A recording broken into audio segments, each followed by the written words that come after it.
Dans cet exercice, un CP mineur de 2019, on s'intéresse à une suite d'intégrales IN, définie comme étant intégrale de 0 à 1 de x puissance n fois racine de 1 moins x dx. Donc première chose à faire quand on vous donne ce genre d'intégrale, c'est de vous demander est-ce que cette intégrale-là a un sens. Surtout que les questions d'après ne posent pas cette question-là. Donc on remarque que la fonction qui est à l'intérieur de l'intégrale que je vais appeler fn est continue sur le segment 0,1, ce qui m'assure l'existence de IN. Parce que la fonction que j'intègre est continue sur tout le segment d'intégration. Bon, alors ensuite, on nous demande deux choses par rapport à cette suite-là. Donc, trouver d'abord une relation de récurrence vérifiée par IN, et ensuite trouver l'expression de son terme général. Donc, elle est donnée ici, donc vérifier que c'est bien cette expression-là plutôt. Donc, pour la première question, on nous demande de trouver une relation entre IN plus 1 et IN.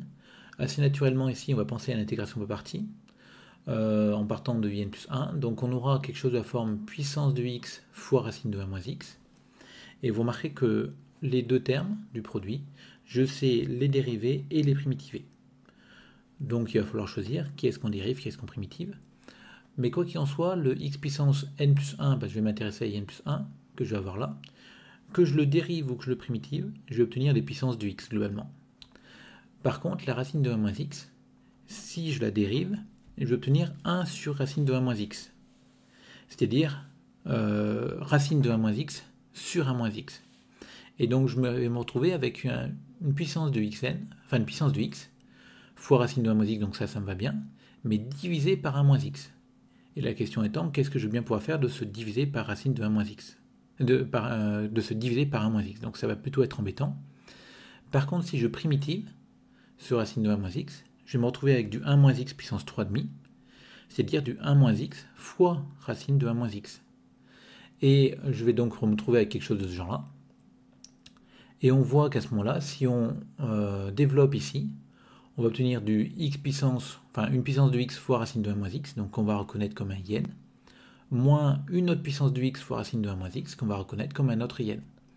Donc a priori, le bon choix à faire ici, c'est de primitiver le racine de 1 moins x et de dériver la puissance de x. Donc je pars de IN plus 1, donc je pose U de x égale xn plus 1, V de x égale, enfin V' de x égale cette quantité-là. Et donc je primitive, je dérive. Je vérifie que U et V sont bien classés 1 sur 0,1. Alors attention ici parce qu'il y a une racine qui est cachée, mais c'est une puissance 3,5, donc ça pose pas de problème. Quand on va dériver, on va tomber dessus. Et en 1, il n'y a pas de souci particulier. Donc elles sont bien classées 1 sur le segment 0,1, donc il s'agit de faire, c'est une intégration par partie classique ici. Donc on n'a pas d'hypothèse supplémentaire à vérifier. Et quand on calcule notre IN plus 1, donc on a l'encroché UV moins l'intégrale de U'V. Et dans le crochet UV, on voit que quand on prend x égale 1, ce 1 moins x va faire 0. Puissance 3,5, 3,5 est strictement positif, donc le tout va faire 0. Et quand on applique en 0, on a du x puissance n plus 1, donc du 0 puissance n plus 1. Le n plus 1 est strictement positif, donc ça va me faire 0 aussi. Donc on va obtenir dans le crochet en fait 0. Et là, dans la deuxième intégrale, je mets le 2 tiers de n plus 1 en facteur. Et il me reste ce terme-là. Et comme on a vu, ce terme-là, on va le développer en xn racine de 1 moins x et moins xn plus 1 racine de 1 moins x. Et donc là, je reconnais du IN, là, je reconnais du IN plus 1. Donc j'obtiens une équation ici. Et j'ai plus qu'à regrouper tous les IN plus 1 du même côté pour obtenir finalement IN plus 1 en fonction de IN. Bon, donc voilà pour cette première question. Donc la deuxième question, maintenant qu'on a une relation de récurrence, on va pouvoir démontrer cette formule-là justement par récurrence, parce que connaissant la valeur de IN, je vais pouvoir trouver la valeur de IN plus 1. Donc on vérifie que la formule est bien vraie pour n égale 0, donc je calcule I0, qui est cette intégrale-là, qui se calcule sans souci, donc 2 tiers. Je calcule le membre de droite pour n égale 0, pareil, ça se calcule très bien, ça fait 2 tiers aussi. Donc on a bien l'égalité, et on a bien HR0. Donc on suppose ensuite HRN vérifié, donc on écrit IN plus 1 en fonction du IN d'après la question précédente. Je remplace IN par sa valeur d'après HRN. Et je regarde un petit peu ce que j'ai, donc ce 2 puissance n plus 1 factoriel n carré, je le mets devant. Le 2n plus 1, je le mets là. Et en fait, l'idée, c'est qu'au dénominateur, je regarde, j'ai 2n plus 3 factoriel fois 2n plus 5. Je me dis que si j'avais le 2n plus 4 au milieu, ce serait plutôt bien, parce qu'en ayant le 2n plus 4 au milieu, j'aurais finalement ici 2n plus 5 factoriel. Donc je multiplie au dénominateur par 2n plus 4 et au numérateur aussi par 2n plus 4, que j'écris 2 fois n plus 2.